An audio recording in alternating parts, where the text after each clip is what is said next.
a struggler for the independence of the Gambia. He organized a successful strike in 1961. In fact, he was not a very good friend of the governor then, Governor Winley. Governor Winley termed him as a very dangerous individual who had political connections with guerrilla groups like the Mau Mau struggles in Kenya and FLNA in Algeria.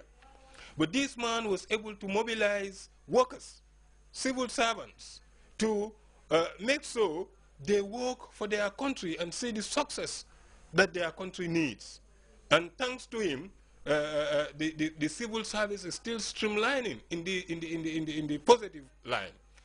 And there was also the strugglers for independence, like the first president, of course, that Jawara, whenever it comes, his name must be mentioned. And also the opposition leaders at that time. P.S. Njai, he was the main opposition leader from the 60s up to the 70s. And of course, the Jesse Fay, he was the first Gambian to constitute a political party, the Democratic Party. And there were other small parties like St. Clair Jewish People's Party, although those parties quickly submerged into larger parties, but they also had the contribution that they made. Of course, the first woman to contest ever an election in the Gambia, Augustus Jawara, the wife of President Jawara, should also be recognized, because at least she did an effort as the first Gambian lady to contest. And of course, there were numerous Yai campaigns, particularly in Banjul and the provincial areas that they call the Queens, whose are numerous, of course, but they also did very well in the emancipation of the Gambia, and they should have the tab at the back. Thank you very much, Mama K, for joining me on this edition of the Seasons. Thank you very much. Uncle Mr. In nothing less than 24 hours, the Gambia will be celebrating its 48th independence anniversary. When we say Independence Day, what does it mean to you? Well, Independence Day is a day of joy, a day of pride, and a day of remembrance, because when I was a small boy, I witnessed the Independence Day itself at the July 22nd Square. At that time, it was called McCarthy Square. I witnessed the cutting of the ribbon by the Duke of Kent. By that time, I was a small boy in primary 1. My father put me on top of his shoulders, because without that, I would not be able to see anything. I was sitting on my father's shoulders to see what was happening. I witnessed the cutting of the ribbon by the Duke of Kent. So apart from that, during my school days, on Independence Day, we go for independent sports. I used to run for Malfa Primary School at the time. Well, it's always a happy and joyous occasion, because it is the day that we took off ourselves from colonial domination. And colonial domination, I can say, took Africa backwards, because whatever the little country was able to provide was taken by the colonialists. So we were unable to do anything by ourselves. We had to answer to their tunes. We have to dance to their tunes. So this is why, even if we have nothing, freedom in poverty is better than riches in slavery. So I prefer independence than being under the colonial yoke. So this is why it's a day of pride, joy for me, and happiness. How do you celebrate Independence Day?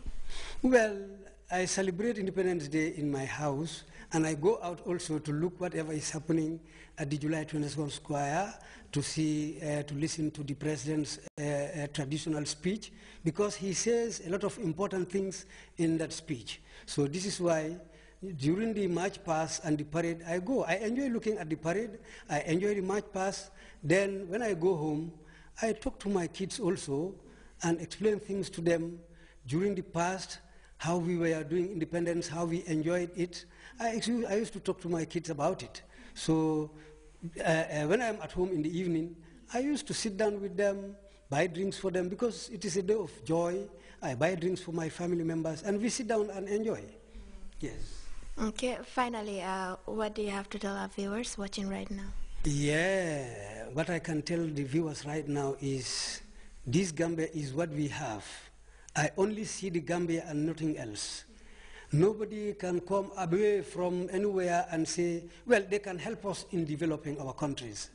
But everything starts from the country itself. There is a proverb in Mandinka, Daning kumole kafaling. Whatever happens in this country has to be done by the Gambians. I think it's high time for us Gambians to be united, to come together and try to develop this country further. Our president is trying what he can do. So I think it's now incumbent to the Gambians, left to us Gambians, to help him, join hands with him, and try to develop this country. Because this is where our children are living, our grandsons, our grandchildren will be living here, and so on. So whatever we do good in this country, it will reflect on our children tomorrow. So I think it is left to the Gambians for us to do our level best and develop this country. Thank you.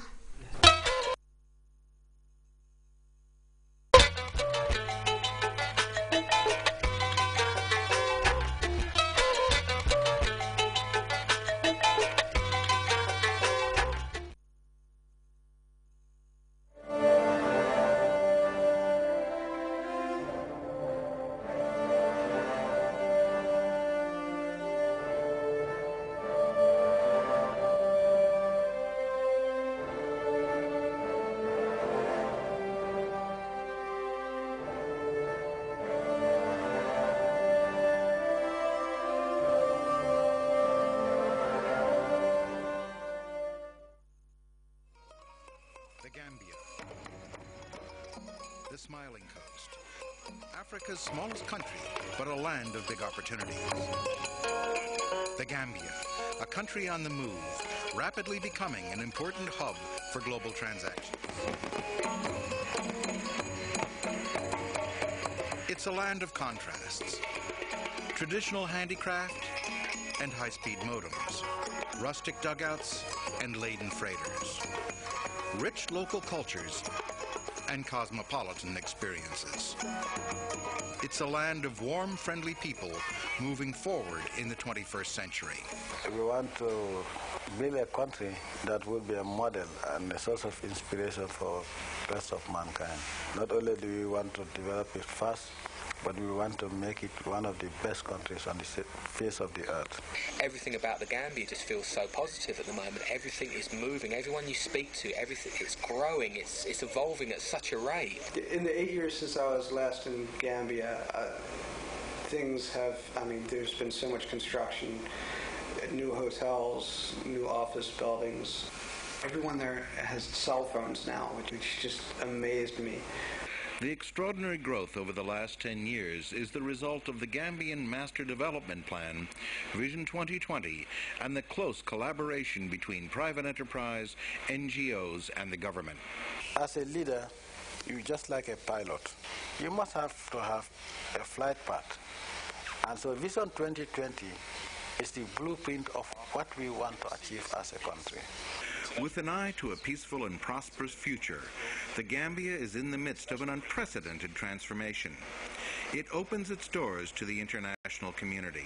Welcome to the Gambia, the land of peace, the land of hope, and the land of hospitality. Above all, this tiny nation's greatest resource is its gracious people. We have a lot of assets that we're proud of. We are happy people. We are emotionally, socially very stable. I've served in 6 or 7 countries throughout my career, and the Gambians are by far the people who are the most naturally nice. In the Gambia, every smile is genuine. That is why we call the smiling coast. Just walking down the street, you can start up a conversation with somebody about anything.